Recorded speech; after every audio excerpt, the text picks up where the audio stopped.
পুজোতে তোমার জন্য শাড়ি নিয়ে এলাম। দুটো শাড়ি কেন?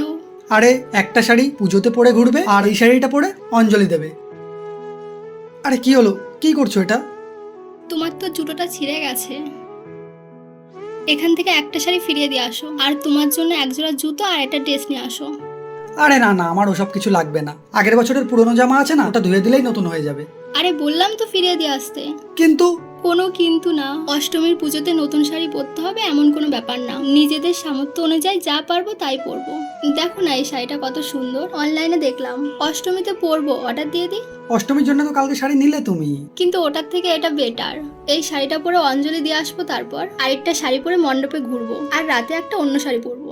আচ্ছা, তোমার যেটা মনে হয় তুমি অর্ডার দিয়ে দিও। সামর্থ্য অনুযায়ী কেনাকাটা করা উচিত। উৎসবের আনন্দ মন থেকে পালন করা উচিত। আর মনে সুখ শান্তি অর্থ নয়, মানসিকতা নিয়ে আসে। আর ভালোবাসার মানুষ পাশে থাকলে সকলেই মানসিকভাবে সুস্থ থাকে।